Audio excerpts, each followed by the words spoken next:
ಶ್ರೀ ಗುರುಬಸವಲಿಂಗಾಯ ನಮಃ.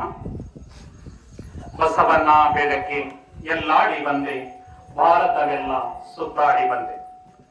ಬೆವರಿನ ಹನಿಯಲ್ಲಿ ಬೊಮ್ಮವ ತೋರಿಸಿ, ಕಾಯಕದಲ್ಲಿ ಕೈಲಾಸ ತೋರಿಸಿ, ವೃತ್ತಿಯ ಮುಖಕ್ಕೆ ಹೊಸ ಕಡೆ ಬರಿಸಿ, ಕುಸುವಿನ ಕಿಳ್ಳೆಯ ಕಲಂಕ ಬಿಡಿಸಿ, ದುಡಿಮೆಯ ದೇವರ ದೇಗುಲದಲ್ಲಿ ನರ್ತಿಸಿ ಬಂದೆ, ಕೀರ್ತಿಸಿ ಬಂದೆ. ಬಸವನ ಬೆಳಕೆ ಎಲ್ಲಿಗೆ ಮುಂದೆ, ವಿಶ್ವವೆಲ್ಲವೂ ನನ್ನದೇ ಎಂದೆ. ಕರ್ನಾಟಕದ ಸಾಂಸ್ಕೃತಿಕ ನಾಯಕ ವಿಶ್ವಗುರು ಬಸವಣ್ಣನವರನ್ನ ಕುರಿತು ಕವಿತೆಯನ್ನ ರಚಿಸಿರುವಂತಹ ನಾಡಿನ ಹೆಸರಾಂತ ಕವಿಗಳಾದಂತಹ ಸಿದ್ದಯ್ಯ ಪುರಾಣಿಕರವರ ಈ ಕವಿತೆಯನ್ನ ಸ್ಮರಿಸಿ, ಈ ದಿನ ಶ್ರೀ ನಿರ್ವಾಣೇಶ್ವರ ವಿರಕ್ತ ಮಠ ಮತ್ತು ಶರಣು ವಿಶ್ವವಚನ ಫೌಂಡೇಶನ್ ವತಿಯಿಂದ ವಚನ ಗ್ರಾಮ ಕಾರ್ಯಕ್ರಮ ಮತ್ತು ಹುಣ್ಣಿಮೆ ಪೂಜೆ ಶರಣರ ಸಂದೇಶ ಉಪನ್ಯಾಸ ಕಾರ್ಯಕ್ರಮ ಆಯೋಜನೆಯಾಗಿದೆ. ಈ ಕಾರ್ಯಕ್ರಮದಲ್ಲಿ ದಿವ್ಯ ಸಾನ್ನಿಧ್ಯವನ್ನ ದಯಪಾಲಿಸಿರುವಂತಹ ಹೆಬ್ಬಡಿ ಶ್ರೀ ವಿರಕ್ತ ಮಠದ ಪೂಜ್ಯ ಶ್ರೀ ಶಂಭುಲಿಂಗ ಮಹಾಸ್ವಾಮಿಗಳವರಿಗೆ ಭಕ್ತಿಪೂರ್ವಕ ಶರಣಾರ್ಥಿಗಳನ್ನ ಸಮರ್ಪಿಸಿ, ವೇದಿಕೆಯಲ್ಲಿರುವಂತಹ ಎಲ್ಲ ಗಣ್ಯರಿಗೆ, ಈ ಕಾರ್ಯಕ್ರಮವನ್ನ ಕಣ್ತುಂಬಿಕೊಳ್ಳುತ್ತಿರುವಂತಹ ತಮಗೆಲ್ಲರಿಗೂ ಕೂಡ ಭಕ್ತಿಪೂರ್ವಕ ಶರಣಾರ್ಥಿಗಳು. ಹೊಸ ವರ್ಷದ 3ನೇ ದಿನಕ್ಕೆ ಕಾಲಿಟ್ಟಿದ್ದೇವೆ. 2 ದಿನಗಳು ಹೇಗೆ ಕಳೆದೋಯ್ತು ಅನ್ನೋದೇ ನಮ್ಗೆ ಗೊತ್ತಾಗ್ತಾ ಇಲ್ಲ.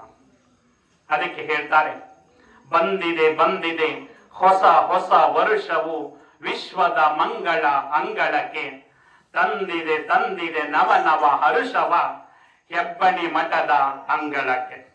ಅಂದ್ರೆ ಒಂದು ರೀತಿ ನವ ಹರುಷವನ್ನ, ಉಲ್ಲಾಸವನ್ನ, ಸಂತೃಪ್ತಿಯ ಭಾವವನ್ನ ನಮ್ಮ ಈ ಒಂದು ಅಂಗಳಕ್ಕೆ ತಂದು 3ನೇ ದಿನವಾದರೂ ಕೂಡ ಒಂದು ಸಂತಸದ ಬುಗ್ಗೆ ಪ್ರತಿಯೊಬ್ಬರ ಮುಖದಲ್ಲಿ ನಾವು ಕಾಣ್ತಾ ಇರೋದನ್ನ ನಾವು ನೋಡಬಹುದು. ಈಗಾಗಲೇ ನಾನು ಇದು 2ನೇ ಕಾರ್ಯಕ್ರಮ, ಹೆಚ್ಚಿಗೆ ಮಾತನಾಡಕ್ ಹೋಗೋದಿಲ್ಲ, ಆಗ್ಲೇ ಮೌಖಿಕವಾಗಿ ಸೂಚನೆಯನ್ನ ಕೊಟ್ಟುಬಿಟ್ಟಿದ್ದಾರೆ. ಮೊದಲು ಡಿಸೆಂಬರ್ ತಿಂಗಳಲ್ಲಿ ಬಂದಾಗ ಈ ಗ್ರಾಮಸ್ಥರಲ್ಲಿದ್ದಂತಹ ಭಕ್ತಿ ಭಾವ 10:30 ಅವತ್ತು ಕಾರ್ಯಕ್ರಮ ಮುಗಿಯುವಾಗ 10:30 ಆದ್ರೂ ಕೂಡ ಅವರಲ್ಲಿ ಇದ್ದಂತಹ ಒಂದು ಯಾರು ಕೂಡ ತುಡಿತಾ ಇಲ್ಲ, ಹೋಗ್ಬೇಕು ಮನೆಗೆ ಹೋಗ್ಬೇಕು ಅನ್ನೋ ಒಂದು ಭಾವನೆ ಇಲ್ಲ. ಇದನ್ನ ನೋಡಿ ನಮ್ಮ ಶರಣು ವಿಶ್ವವಚನ ಫೌಂಡೇಶನ್ ವತಿಯಿಂದ ವಚನ ಗ್ರಾಮವನ್ನ ಮಾಡಬೇಕು ಅಂತ ನಮ್ಮ ಮನೆಯವರು ಮತ್ತೆ ನಮ್ಮ ಪದಾಧಿಕಾರಿಗಳ ಜೊತೆ ಮಾತಾಡಿ ಪ್ರತಿ ಮನೆಗೆ ವಚನ ಪುಸ್ತಕವನ್ನ ತಂದು ಕೊಟ್ಟಿದ್ದೇವೆ. ವಚನ ಪುಸ್ತಕ ಎಲ್ಲಿಡಬೇಡಿ, ತಗೊಂಡೋಗಿ ಬೀರುಲ್ಲೋ ಎಲ್ಲೋ ಇಡಬೇಡಿ. ವಚನಗಳೇನಾಗಬೇಕು, ಬಳಕೆ ಹಾಕಬೇಕು, ವಚನಗಳನ್ನ ಹೇಳಬೇಕು. ವಿಭೂತಿ ಹಾಕ್ತೀರಾ, ವಿಭೂತಿ ಹಾಕುವಾಗ ಒಂದು ವಚನ ಇದೆ, ವಿಭೂತಿಯೇ ಕುಲದೈವ, ವಿಭೂತಿಯೇ ಮನೆದೈವ, ವಿಭೂತಿಯೇ ಸರ್ವಕಾರಣ, ವಿಭೂತಿಯೇ ಸರ್ವಸಿದ್ಧಿ, ವಿಭೂತಿಯೇ ಸರ್ವವಶ್ಯ, ಅಯ್ಯ ಕೂಡಲ ಚನ್ನ ಸಂಗಮ ದೇವ, ಶ್ರೀ ಮಹಾವಿಭೂತಿ ಎಂಬ ಪರಂಜ್ಯೋತಿ ನೀವಾದಿರಾಗಿ, ವಿಭೂತಿಯೇ ನನಗೆ ಸರ್ವ ಸಾಧನವು ಅಂತ. ಈ ವಿಭೂತಿಯನ್ನು ಹಾಕ್ಬಿಟ್ರೆ ಎಲ್ಲಾ ಅಂಶಗಳು ಕೂಡ ನಮಗೆ ಪಾಸಿಟಿವ್ ಆಗಿರುತ್ತೆ, ಸಕಾರಾತ್ಮಕವಾಗಿರುತ್ತೆ. ಆ ಒಂದು ವಿಭೂತಿಯನ್ನು ಹಾಕ್ಬೇಕಾದ್ರೆ ಈ ವಚನವನ್ನ ಹೇಳಿ. ಅಲ್ಲಿ ಪ್ರತಿಯೊಂದು ಅಂಶ 60 ವಚನಗಳನ್ನ ನಾವು ಕೊಟ್ಟಿದ್ದೇವೆ. 60 ವಚನಗಳಲ್ಲಿ ಒಂದೊಂದು ಸಂದರ್ಭ. ಯಾವ ಸಂದರ್ಭದಲ್ಲಿ ನಾವು ಬೆಳಿಗ್ಗೆ ಹಾಸಿಗೆಯಿಂದ ಹೇಳಬೇಕಾದ್ರೂ ಕೂಡ ನಮ್ಮ ದಿನಚರಿ ವಚನದೊಂದಿಗೆ ಪ್ರಾರಂಭ ಆಗ್ಬೇಕು ಅಂತ ಇವತ್ತು ವಚನ ಗ್ರಾಮ ಆಗಿದೆ. ಪ್ರತಿಯೊಬ್ಬರ ಬಾಯಲ್ಲೂ ಕೂಡ ವಚನ ನಲ್ದಾಡ್ಬೇಕು ಅನ್ನೋ ಒಂದು ಆಶಯ.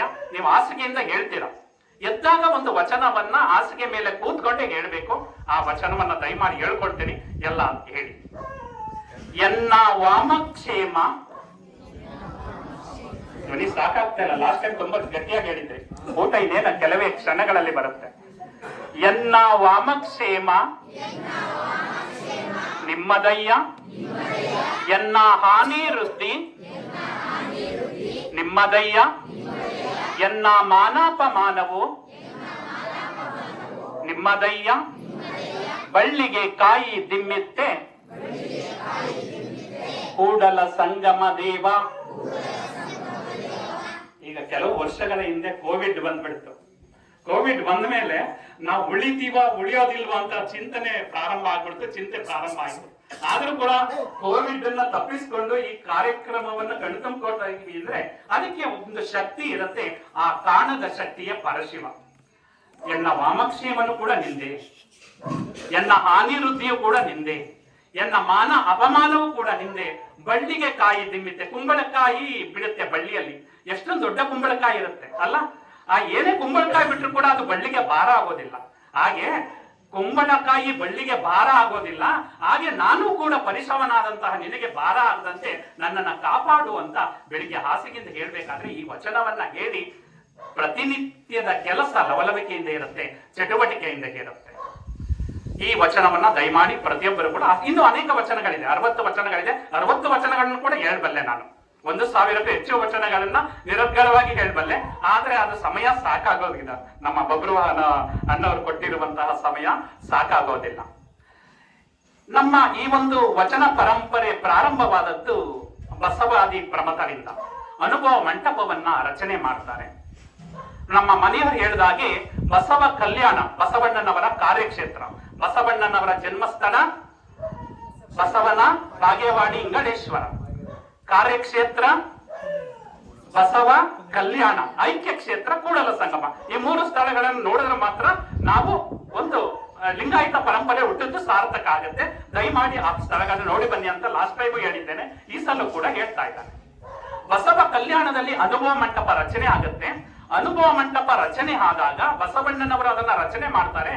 ಅಲ್ಲಮ್ಮ ಪ್ರಭುಗಳನ್ನ ಅದರ ಅಧ್ಯಕ್ಷರನ್ನಾಗಿ ಮಾಡ್ತಾರೆ. ಅಧ್ಯಕ್ಷರನ್ನಾಗಿ ಮಾಡಿದಾಗ ಆಗ ವ್ಯವಸಾಯ ಮಾಡುವಂತಹ ವ್ಯಕ್ತಿ ಕೂಡ ವಚನವನ್ನ ರಚನೆ ಮಾಡ್ತಾರೆ.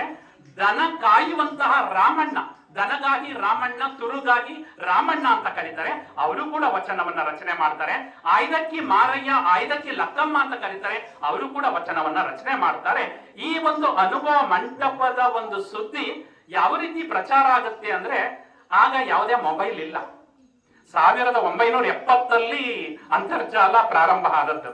ಆದ್ರೆ ಜನಸಾಮಾನ್ಯರು ಬಳಕೆ ಮಾಡೋದಕ್ಕೆ ಸಿಕ್ಕತ್ತೆ 1990. ಆದ್ರೆ ಇದು ಎಷ್ಟನೇ ಶತಮಾನ? 12ನೇ ಶತಮಾನ. ಯಾವುದೇ ಮೊಬೈಲ್ ಇಲ್ಲ, ಟಿವಿ ಇಲ್ಲ, ವಾಟ್ಸಪ್ ಇಲ್ಲ, ಫೇಸ್ಬುಕ್ ಇಲ್ಲ, ಯಾವುದೂ ಇಲ್ಲ. ಇವತ್ತು ನಾನು ಕಾರ್ಯಕ್ರಮ ಮಾತಾಡ್ತಾ ಇದ್ದೀನಿ ಅಂದ್ರೆ ಯಾರಾದ್ರೂ ಫೇಸ್ಬುಕ್ ತಗೊಂಡು ಲೈವ್ ಅಲ್ಲಿ ಬಿಟ್ಬಿಟ್ರೆ ಅಮೆರಿಕದವರು ನೋಡ್ಬೋದು, ಆಸ್ಟ್ರೇಲಿಯಾದವರು ನೋಡ್ಬೋದು, ನ್ಯೂಜಿಲೆಂಡ್ ಅವರು ಕೂಡ ನೋಡ್ಬೋದು. ಆದ್ರೆ ಅದು ಯಾವುದಿಲ್ಲ. ಈ ಬಸವಣ್ಣನವರ ಕಾಯಕ ಮತ್ತು ದಾಸೋಹ ತತ್ವ ಅನುಭವ ಮಂಟಪದಲ್ಲಿ ನಡೀತಿದ್ದಂತಹ ಎಲ್ಲಾ ಕಾರ್ಯಚಟುವಟಿಕೆಗಳನ್ನ ನೋಡಿ ಆಫ್ಘಾನಿಸ್ತಾನದಿಂದ ಮರುಳ ಶಂಕರ ದೇವರು ಬರ್ತಾರೆ. ಮತ್ತೆ ಕಾಶ್ಮೀರದಿಂದ ಮೋಳಿಗೆ ಮಾರಯ್ಯ, ಮೋಳಿಗೆ ಮಹಾದೇವಿ ಬರ್ತಾರೆ. ಈ ಕಡೆ ಮಹಾರಾಷ್ಟ್ರದಿಂದ ಸಿದ್ದರಾಮೇಶ್ವರರು ಬರ್ತಾರೆ. ಮಧ್ಯಪ್ರದೇಶದಿಂದ ಡೋಹರ ಕಕ್ಕಯ್ಯ ಬರ್ತಾರೆ. ನಮ್ಮ ತಮಿಳುನಾಡಿನಿಂದ ಮಾದಾರ ಚೆನ್ನಯ್ಯ ಹೋಗ್ತಾರೆ. ಎಲ್ಲರೂ ಅನೇಕರು ಎಲ್ಲ ಬಂದು ವಚನವನ್ನ ರಚನೆ ಮಾಡ್ತಾರೆ. ಅನುಭವ ಮಂಟಪದಲ್ಲಿ ಎಷ್ಟು ಜನ ಇರ್ತಾರೆ ಅಂದ್ರೆ 770 ಅಮರ ಗಣಗಳು ಅಂತ, ಅವರೆಲ್ಲ ವಚನವನ್ನ ರಚನೆ ಮಾಡ್ತಾರೆ. ಮೋಳಿಗೆ ಮಾರಯ್ಯ, ಮೋಳಿಗೆ ದಂಪತಿಗಳ ಬಗ್ಗೆ ಮಾತ್ರ ಈ ಸಂದರ್ಭದಲ್ಲಿ ನಾನು ವಿಶೇಷವಾಗಿ ಹೇಳೋದಕ್ಕೆ ಇಷ್ಟಪಡ್ತೇನೆ. ಮೋಳಿಗೆ ಮಾರಯ್ಯ ಮತ್ತು ಮೋಳಿಗೆ ದಂಪತಿಗಳು ಮಹಾರಾಜ ಮತ್ತು ಮಹಾರಾಣಿ ಆಗಿದ್ದಂಥವ್ರು. ಬಸವಣ್ಣನವರ ತತ್ವಕ್ಕೆ ಪ್ರಭಾವಿತರಾಗಿ ಕಾಶ್ಮೀರದಿಂದ ಅರಸುತನಕ್ಕೆ ತಿಲಾಂಜಲಿ ಹೇಳಿ ಕಲ್ಯಾಣಕ್ಕೆ ಬರ್ತಾರೆ. ಯಾವ ಕಾಯಕ ಮಾಡ್ತಾ ಇದ್ದಾರೆ ಅಂದ್ರೆ, ಅವರು ಸೌದೆಯನ್ನ, ಕಟ್ಟಿಗೆಯನ್ನ ಕಡಿದು ಅದನ್ನ ಮಾರುವಂತಹ ಕಾಯಕವನ್ನ ಮಾಡ್ತಾರೆ. ಆ ಮೋಳಿಗೆ ಮಾರಯ್ಯ ಮತ್ತು ಮೋಳಿಗೆ ದಂಪತಿಗಳು ಮಾಡುವಂತಹ ಕಾಯಕ, ಅವರು ಹೇಳುವಂತಹ ವಚನ, ಎಷ್ಟೊಂದು ವಚನಗಳನ್ನ ಅವರು ರಚನೆಯನ್ನ ಮಾಡ್ತಾರೆ ಅಂದ್ರೆ, ಆ ವಚನಗಳನ್ನ ನಾವು ಕೇಳ್ತಾ ಇದ್ರೆ ನಮ್ಮ ಒಂದು ಆತ್ಮಸ್ಥೈರ್ಯವನ್ನ ಹೆಚ್ಚಿಸುತ್ತೆ.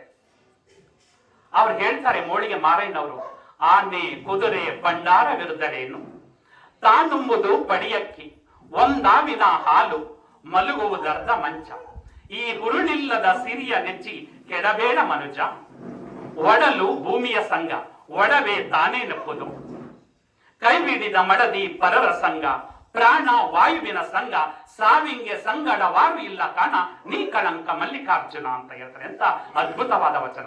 ನಾನು ಅರಸನಾಗಿದ್ರೇನು, ರಾಜನಾಗಿದ್ರೇನು, ಏನಾಗಿದ್ರು ಕಾಣ ಏನು, ಆ ಆನೆ ಕುದುರೆ ಭಂಡಾರ ಇದ್ರೇನು, ತಾನುಂಬುದು ಪಡಿಯಕ್ಕಿ.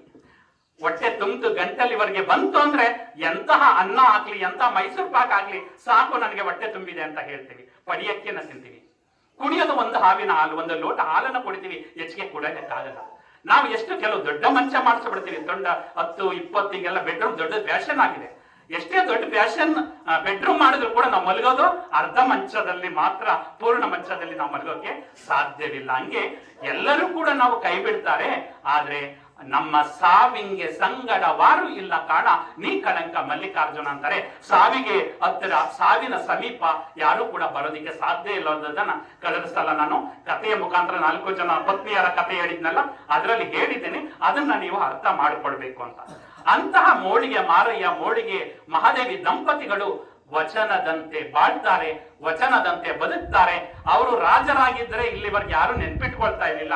ಶರಣರಾಗಿದ್ರೆ 900 ವರ್ಷ ಕಳೆದರೂ ಕೂಡ ನಾವು ಅವರನ್ನ ನೆನಪಿಸ್ಕೊಳ್ತಾ ಇದ್ದೀವಿ, ಅವರನ್ನ ಸ್ಮರಿಸ್ತಾ ಇದ್ದೇವೆ. ಈ ಸಂದರ್ಭದಲ್ಲಿ ಒಂದು ದೃಷ್ಟಾಂತವನ್ನ ಹೇಳಿ ನನ್ನ ನುಡಿಗೆ ವಿರಾಮವನ್ನು ಹೇಳೋದಕ್ಕೆ ಇಚ್ಛಪಡ್ತಾರೆ. ಅಲೆಕ್ಸಾಂಡರ್ ಗೊತ್ತಲ್ಲ, ಅಲೆಕ್ಸಾಂಡರ್ನ ಗುರು ಅರಿಸ್ಟಾಟಲ್, ಅರಿಸ್ಟಾಟಲ್ನ ಗುರು ಸಾಕ್ರೆಟಿಸ್. ಆ ಸಾಕ್ರೆಟಿಸ್ ಒಂದ್ಸಲ ಮನೆಯ ಉದ್ಯಾನವನದಲ್ಲಿ ತಿರುಗಾಡ್ತಾ ಇರಬೇಕಾದ್ರೆ ಅವನ ಸ್ನೇಹಿತ ಓಡಿ ಬರ್ತಾನೆ. ಓಡಿ ಬಂದು ಸಾಕ್ರೆಟಿಸ್ ಸಾಕ್ರೆಟಿಸ್ ಅಂತಾನೆ. ಏನು ಸಾಕ್ರೆಟಿಸ್ ಅಂತ ಕರಿತಾ ಇದ್ದಾನಲ್ಲ ಅಂತ ಹೇಳಿ ಅವನಿಗೆ ಅನ್ಸುತ್ತೆ, ಇವನು ಏನೋ ನನಗೆ ಹೇಳಕ್ ಬಂದಿದ್ದಾನೆ ಅಂತ. ನಿನ್ನ ಶಿಷ್ಯ ಅಂತಾನೆ. ಏನು ಹೇಳು, ನಿಧಾನ ಕೂತ್ಕೋ, ನಿಧಾನವಾಗಿ ಹೇಳು ಅಂದಾಗ ನಿನ್ನ ಶಿಷ್ಯ ಏನ್ ಮಾಡಿದ್ದಾನೆ ಗೊತ್ತಾ? ಆಗ ಸಾಕ್ರೆಟಿಸ್ ಗೊತ್ತಾಗುತ್ತೆ, ಇವನು ನನ್ನ ಶಿಷ್ಯನ ಬಗ್ಗೆ ಏನು ಹೇಳೋದಿಕ್ಕೆ ಬಂದಿದ್ದಾನೆ ಅಂತ. ನೋಡು, ನೀನು ನನ್ನ ಶಿಷ್ಯನ ಬಗ್ಗೆ ಹೇಳಬೇಕೆಂದಿರೋ ವಿಷಯಕ್ಕಿಂತ ಮೊದಲು ನಾನು ನಿನಗೆ 3 ಪ್ರಶ್ನೆಯನ್ನು ಕೇಳ್ತೇನೆ. ಆ 3 ಪ್ರಶ್ನೆಗೆ ಉತ್ತರ ಹೇಳಿದ ನಂತರ ನೀನು ನನ್ನ ಶಿಷ್ಯನ ಬಗ್ಗೆ ಹೇಳು. ಮೊದಲನೇ ಪ್ರಶ್ನೆ, ನೀನು ನನ್ನ ಶಿಷ್ಯನ ಬಗ್ಗೆ ಹೇಳಬೇಕೆಂದಿರುವ ವಿಚಾರ ಸತ್ಯವೇ? ಇಲ್ಲ, ಇದನ್ನ ಯಾರೋ ನನಗೆ ಬಂದು ಕಿವಿಯಲ್ಲಿ ಹೇಳಿದ್ರು, ಆ ಕಿವಿಯಲ್ಲಿ ಕೇಳಿದಂತಹ ವಿಷಯವನ್ನ ನಾನು ನಿನ್ಗೆ ಹೇಳಕ್ಕೆ ಬಂದಿದ್ದೇನೆ, ಇದು ಸತ್ಯವೋ ಸುಳ್ಳೋ ಗೊತ್ತಿಲ್ಲ ಅಂದ್ರೆ ಮೊದಲನೇ ಪ್ರಶ್ನೆ ಆಯ್ತು. ಎರಡನೇ ಪ್ರಶ್ನೆ ಪರವಾಗಿಲ್ಲ, ಎರಡನೇ ಪ್ರಶ್ನೆ ಕೇಳ್ತೀನಿ, ನೀನು ನನ್ನ ಶಿಷ್ಯನ ಬಗ್ಗೆ ಒಳ್ಳೆಯ ವಿಚಾರ ಹೇಳೋದಿಕ್ಕೆ ಬಂದಿದ್ದೀಯಾ? ಇಲ್ಲ, ನಾನು ನಿನ್ನ ಶಿಷ್ಯನ ಬಗ್ಗೆ ಒಳ್ಳೆ ವಿಚಾರ ಹೇಳೋದಿಕ್ಕೆ ಬಂದಿಲ್ಲ, ಕೆಟ್ಟ ವಿಚಾರವನ್ನ ಹೇಳೋದಿಕ್ಕೆ ಬಂದಿದ್ದೀನಿ. ಅಂದ್ರೆ ನೀನು ಕೇಳಿದಂತಹ ವಿಷಯ ಸತ್ಯವೋ ಸುಳ್ಳೋ ಗೊತ್ತಿಲ್ಲ, ಆದರೂ ಕೂಡ ನನ್ನ ಶಿಷ್ಯನ ಬಗ್ಗೆ ಕೆಟ್ಟ ವಿಚಾರವನ್ನ ಹೇಳೋದಿಕ್ಕೆ ಬಂದಿದ್ದೀನಿ. ಮೂರನೇ ಪ್ರಶ್ನೆ, ನೀನು ನನ್ನ ಶಿಷ್ಯನ ಬಗ್ಗೆ ಹೇಳುವ ವಿಚಾರದಿಂದ ನಿನಗಾಗಲಿ ನನಗಾಗಲಿ ಅಥವಾ ಸಮಾಜಕ್ಕಾಗಲಿ ಏನಾದರೂ ಉಪಯೋಗ ಇದೆಯಾ ಅಂತ ಕೇಳ್ತಾನೆ. ನನಗೂ ಉಪಯೋಗ ಇಲ್ಲ, ನಿನ್ಗೂ ಉಪಯೋಗ ಇಲ್ಲ, ಸಮಾಜಕ್ಕೂ ಉಪಯೋಗ ಇಲ್ಲ ಅಂತ ಹೇಳ್ತಾನೆ. ಹಾಗಾದ್ರೆ ನೀನು ಹೇಳೋದು ಬೇಡ, ನಾನು ಹೇಳೋದು ಬೇಡ.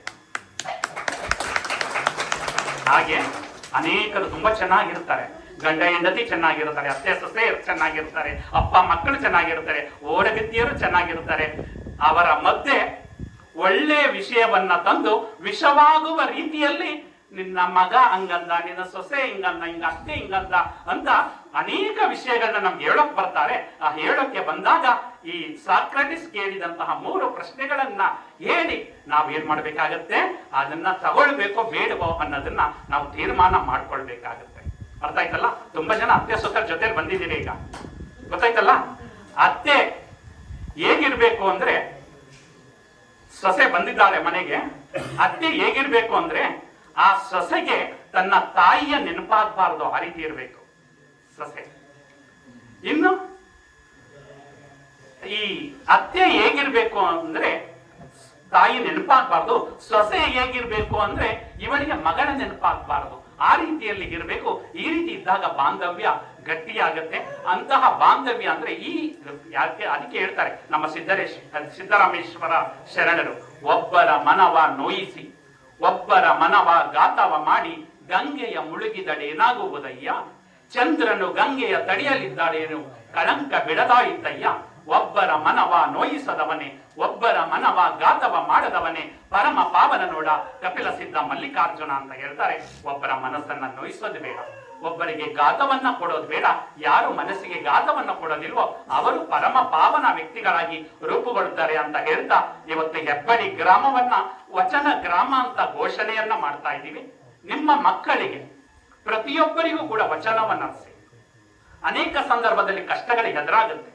ಆ ಕಷ್ಟಗಳಿಗೆ ಎದುರಾದಾಗ ನಾವೆಲ್ಲ ಮನಸ್ಸು ಶುದ್ಧವಾಗಿದೆ, ನಮ್ಮ ಮನೆಯು ಶುದ್ಧ ಆಗಿದೆ, ಆದರೂ ಕಷ್ಟಗಳು ಬರ್ತದೆ ಅಂತ ಹೇಳ್ಬೋದು. ಅದಕ್ಕೆ ಬಸವಣ್ಣವ್ರ ವಚನ ಇದೆ, ಮನೆಯೊಡೆಯ ನಿದ್ದಾನೋ ಇಲ್ಲವೋ, ಹೊಸ್ತಿಲಲ್ಲಿ ಹುಲ್ಲು ಹುಟ್ಟಿ ಮನೆಯೊಳಗೆ ರಜ ತುಂಬಿ ಮನೆಯೊಡೆಯ ನಿದ್ದಾನೋ ಇಲ್ಲವೋ.